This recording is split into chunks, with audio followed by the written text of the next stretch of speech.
et nommément ceci, que c'est pour autant que cette agressivité, le sujet la tourne et la retourne contre lui, qu'en provient ce qu'on appelle l'énergie du surmoi. Freud prend soin d'ajouter cette touche supplémentaire, qu'une fois entré dans cette voie, amorcé ce processus, il n'y a, semble-t-il, littéralement, pas de limite à savoir qu'il engendre un effet, une agression toujours plus lourde du moi. Il engendre, si l'on peut dire, à la limite, à savoir très proprement pour autant que vient à manquer cette médiation, qui est celle justement de la loi. De la loi, pour autant qu'elle proviendrait d'ailleurs, mais de cet ailleurs aussi, où vient à faire défaut pour nous son répondant, celui qui la garantit, à savoir Dieu lui-même. Ce n'est donc pas là une proposition originale que je vous fais, en vous disant que le recul devant le « tu aimeras ton prochain comme toi-même » est la même chose que la barrière devant la jouissance. Ce ne sont pas deux contraires, deux opposés. C'est là qu'il convient de mettre l'accent, et que se retrouve le côté paradoxal. Encore faut-il le centrer. Ce ne sont pas deux opposés. Je recule à aimer mon prochain comme moi-même, pour autant sans doute qu'à cet horizon, il y a quelque chose qui participe de je ne sais quelle intolérable cruauté. Dans la même direction, aimer mon prochain peut être la voie la plus cruelle. Tel est, affûté, le tranchant du paradoxe, en tant effectivement qu'ici je vous le propose.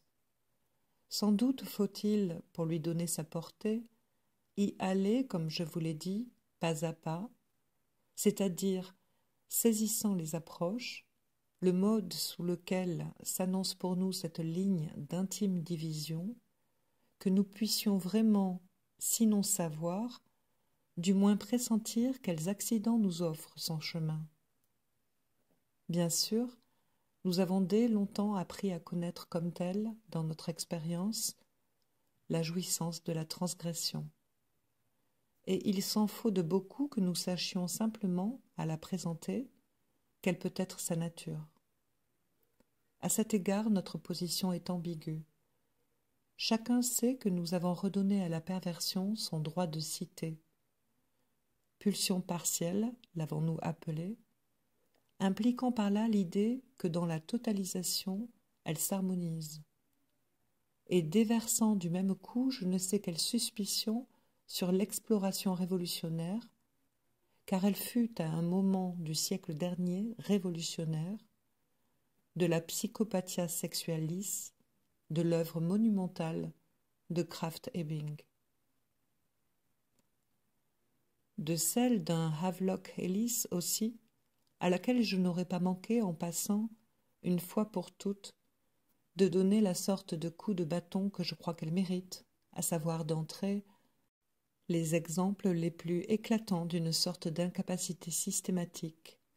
Je veux dire par là, non pas de l'insuffisance d'une méthode, mais du choix d'une méthode en tant qu'insuffisante.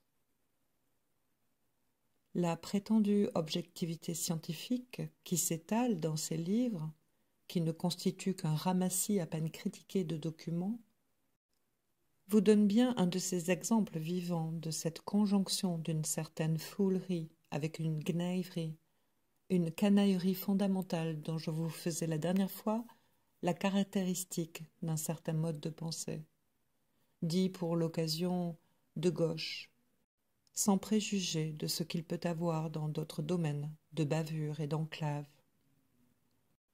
Bref, si cette lecture peut être recommandable, c'est au seul titre de vous montrer non pas seulement la différence de fruits et de résultats, mais de ton qui existe entre un certain mode d'investigation futile et ce qu'a proprement parlé la pensée d'un Freud et l'expérience qu'il dirige, réintroduit dans ce domaine de ce qui s'appelle tout simplement la responsabilité.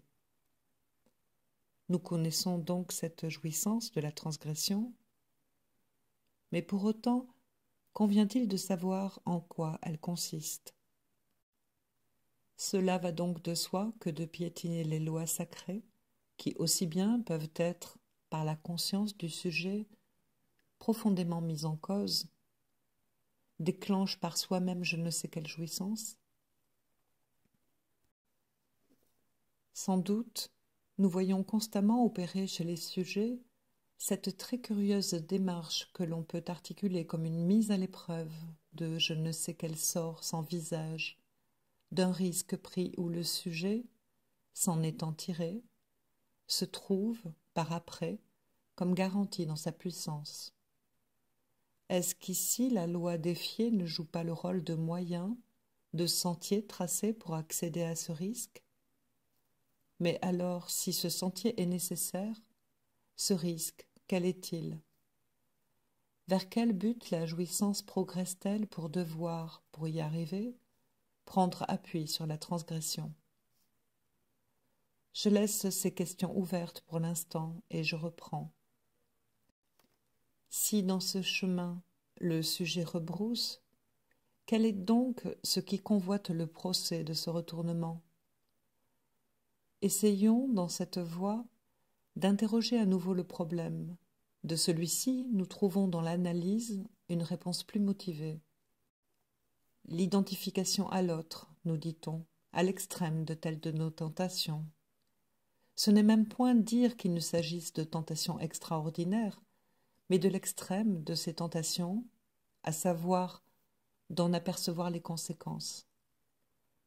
Nous reculons à quoi? À quelque chose que je vous ai appris à repérer sous le terme, au sens où j'en fais usage, d'altruisme. Nous reculons à attenter à l'image de l'autre parce que c'est l'image sur laquelle nous nous sommes formés, comme moi. Ici, dans la puissance convaincante de l'altruisme, ici est aussi bien la puissance uniformisante d'une certaine loi d'égalité, celle qui se formule dans la notion de volonté générale. Dénominateur commun sans doute d'un respect de certains droits qu'on appelle, je ne sais pourquoi, élémentaires, mais qui peut prendre aussi bien la forme d'exclure de ses limites et aussi bien de sa protection tout ce qui ne peut pas s'intégrer dans ces registres. Puissance d'expansion aussi, dans ce que je vous ai articulé la dernière fois comme le penchant utilitariste, c'est à savoir qu'à ce niveau d'homogénéité, effectivement, la loi de l'utilité, comme impliquant sa répartition sur le plus grand nombre, s'impose d'elle-même avec une forme qui, effectivement, innovera. Puissance captivante que ce quelque chose dont la dérision se dénote suffisamment à nos regards, j'entends d'analystes, quand nous l'appelons philanthropie, mais aussi bien qui pose la question des fondements naturels de ce que nous appelons la pitié, au sens où la morale du sentiment y a toujours cherché son appui. Tout ceci repose sur l'image de l'autre en tant que notre semblable. C'est dans cette similitude que nous avons à notre moi et à tout ce qui nous situe dans un certain registre, donné forme, que nous en sommes solidaires. Et que viens-je ici apporter comme question, alors qu'il semble aller de soi que c'est là le fondement même de la loi « tu aimeras ton prochain comme toi-même » ? Il n'y a pas de question. C'est bien du même autre qu'il s'agit. Et pourtant, il suffit un instant de s'arrêter pour voir que les contradictions pratiques, individuelles, intimes, sociales, sont manifestes, éclatantes, de l'idéalisation qui s'exprime dans les directions que j'ai formulées, du respect de cette image de l'autre, en tant qu'elle a un certain type, une certaine ligne, une certaine filière et filiation d'effets. Et ce quelque chose d'infiniment problématique que la loi religieuse exprime et qu'elle manifeste historiquement, je dirais d'une part par les paradoxes de ces extrêmes, ceux de la sainteté, et aussi bien par les paradoxes que sont l'échec sur le plan social, en tant qu'elle n'arrive à rien de ce qui serait accomplissement, réconciliation, de faire littéralement venir l'avènement sur la terre, cet avènement pourtant par elle promis. Et pour mettre les points plus précisément encore sur les i, je dirais allant droit à ceux qui semblent aller au plus contraire de cette dénonciation de l'image, à savoir à ceux-ci, toujours reçus dans un ronronnement de satisfaction, plus ou moins amusé. Dieu a fait l'homme à son image. C'est ce qu'articule la tradition religieuse qui, une fois de plus, montre là plus de ruse dans l'indication de la vérité que ne le suppose l'orientation de la philosophie psychologique.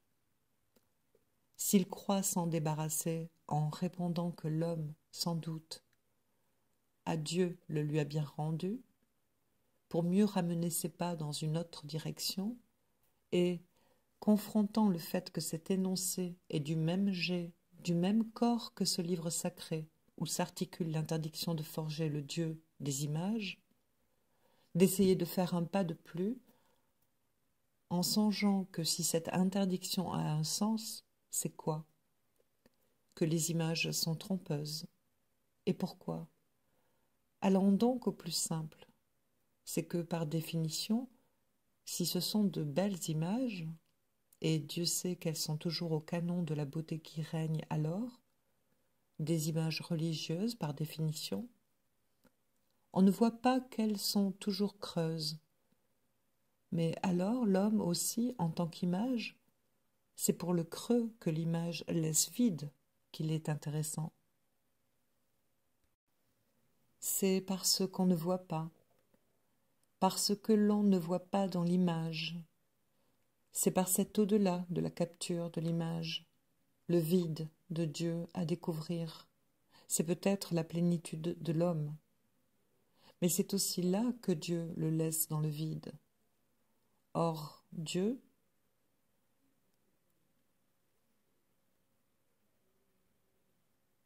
c'est sa puissance même de s'y avancer dans ce vide. Tout cela, pour nous, donne les figures de l'appareil d'un domaine où la reconnaissance d'autrui s'avère dans sa dimension d'aventure, où le sens du mot reconnaissance s'infléchit vers celui qui prend dans toute exploration quelque accent de militance, de nostalgie dont nous puissions la pourvoir.